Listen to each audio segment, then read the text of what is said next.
Interspecific interaction, coevolution. First, the contents.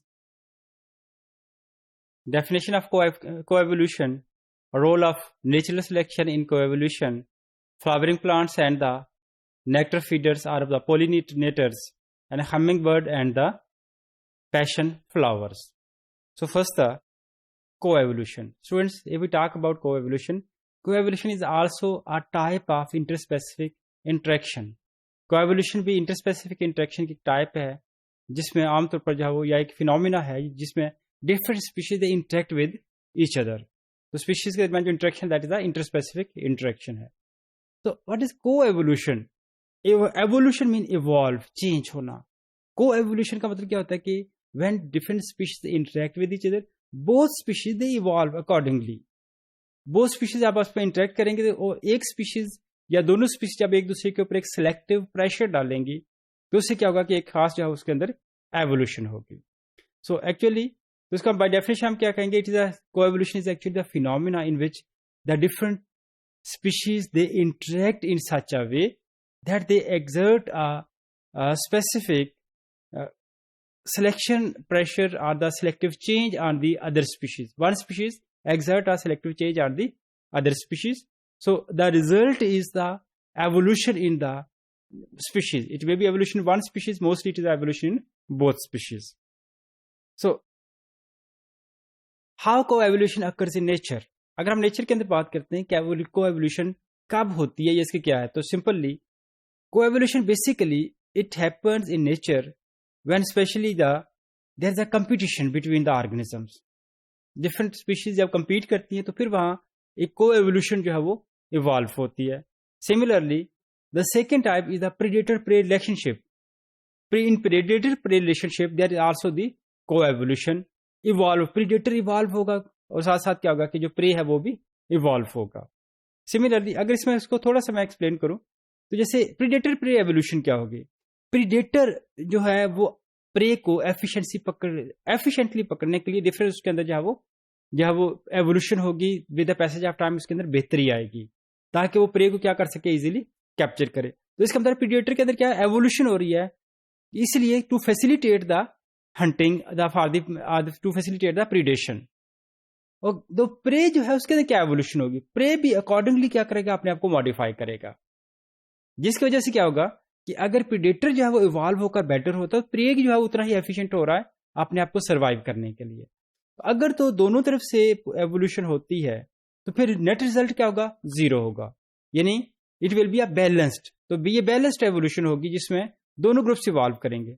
लेकिन अगर एक ग्रुप ज्यादा इवॉल्व कर गया, दूसरा कम इवॉल्व कर गया, तो फिर क्या होगा, तो जो ज्यादा इवॉल्व करने वाला ग्रुप जो है वो अल्टीमेटली क्या करेगा, उसको जो दूसरे ग्रुप को, अगर प्रीडेटर ज्यादा इवॉल्व कर गया है तो फिर वहां प्रे सर्वाइव नहीं कर सकेगा उस हैबिटेट में. जो एक नेचुरल बैलेंस है, इकोलॉजिकल बैलेंस है, वो खत्म हो जाएगा. इससे अगर प्रे ज्यादा इवॉल्व कर गया है तो प्रीडेटर अब उसको कैप्चर नहीं कर पाएगा. तो रिजल्ट हमारे पास फिर यही होगा कि there will be ecological imbalance. एक नेचर के अंदर जो है वो इम्बैलेंस आएगा. So normally when the species they compete और they evolve, the natural selection favour the specific characters. तो नेचुरल सिलेक्शन जो क्या करती है, वो स्पेसिफिक कैरेक्टर को फेवर करेगी.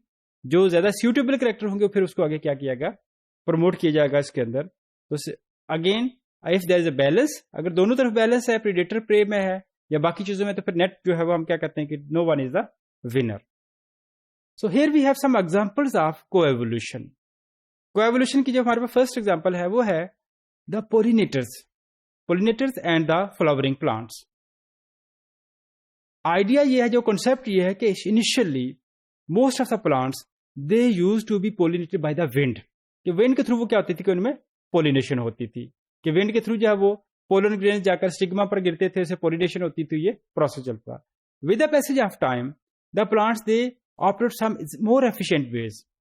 प्लांट्स ने कुछ ज्यादा एफिशिएंट वेज क्या किया, अडॉप्ट कर लिए, जिसमें नंबर वन, द प्लांट्स जो है they became more bright in colour. Plants का जो उसका जो कलर है फ्लावर्स का ज्यादा ब्राइट हो गया. दे also produce different types of scents. इसकी जो सेंट्स नेक्टर प्रोडक्शन होगी. तो अब रिजल्ट क्या था कि जब डिफरेंट टाइप्स ऑफ यानी ब्राइट कलरेशन है या फिर इसके अलावा जो डिफरेंट टाइप्स ऑफ जो सेंट्स हैं, तो इस वजह से जो पोलिनेटर्स हैं they are attracted to the plants.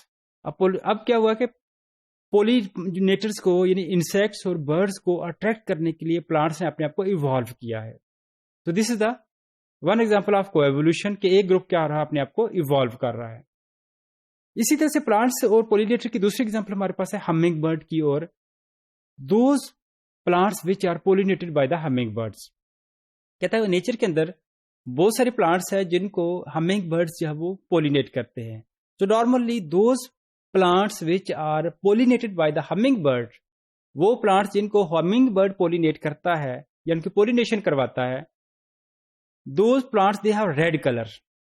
अब उन प्लांट्स के अंदर क्या होता है कि रेड कलर होता है और वो ट्यूबुलर शेप के होते हैं। अब अगर हम इस पर देखें तो ये रेड कलर क्यों है प्लांट्स का? हमिंग बर्ड जो है उसकी जो सेंस ऑफ स्मेल जो है वो इतनी स्ट्रांग नहीं है जितनी वो रेड कलर को जो है जितनी आसानी से वो पहचान सकता है। सो रेड फ्लावर की वजह से सिंपली मतलब क्या है कि अब ये स्पेसिफिक प्लांट जो है ये अपने रेड फ्लावर की वजह से हमिंग बर्ड को अट्रैक्ट करेगा, और उसका जो ट्यूबुलर पोर्शन जो है वो जो हमिंग बर्ड की बीक लॉन्ग होती है, तो फिर वो ट्यूबुलर फ्लावर्स के अंदर से नेक्टर जो है उसको फीड कर सकता है। जब वो नेक्टर फीड करेगा तो अल्टीमेटली इस दौरान जो है वो पोलिनेशन भी होगी। So the second example, next example हमारे पास there is example of hummingbird and the passion flower. पहली जो है वो जनरल है कि जनरल जो फ्लावर जो होते हैं वो रेड कलर के होते हैं। Here we have a very specific example. Humming birds की बहुत सारी स्पीशीज हैं, उन स्पीशीज में से एक हमारे पास है दैट की the Ensifera Ensifera. Ensifera Ensifera is the one species of hummingbird. Humming bird की बहुत सारी स्पीशीज हैं। This specific species of hummingbird it feeds on the passion flower. ये जो है वो क्या करती है, पैशन फ्लावर को फीड करता है। अगर हम देखें तो इसमें दोनों के दरमियान जो रिलेशनशिप है वो ये है कि जो पैशन फ्लावर है इसका जो नेक्टर है वो बड़ी डीप स्टोर होता है। अब फ्लावर के अंदर नेक्टर चूंकि बहुत डीप पोजीशन के ऊपर स्टोर है तो बाकी जो बर्ड्स हैं वो इसको फीड नहीं कर, नेक्टर नहीं ले सकते हैं। अब जब बाकी बर्ड्स जो हैं या बाकी जो एनिमल्स हैं जब इसका फीड नहीं, इसका नेक्टर नहीं ले सकेंगे तो अल्टीमेटली इसकी पोलिनेशन भी नहीं करवा सकते हैं। तो सिर्फ जो है वो एंसिफेरा हमिंग बर्ड जो होगा it will come to these specific passion flowers. ये पैशन फ्लावर्स को आएंगे, नेक्टर फीड करेंगे और साथ इसकी पोलिनेशन कराएंगे। अब यहाँ दो चीजें इंपॉर्टेंट हैं। एक ये है कि पैशन फ्लावर जो है it is specifically pollinated by the humming bird. ये एंसिफेरा हमिंग बर्ड के थ्रू ही सिर्फ जो है वो ये स्पीशी स्पेसिफिक पोलिनेशन हो जाएगी।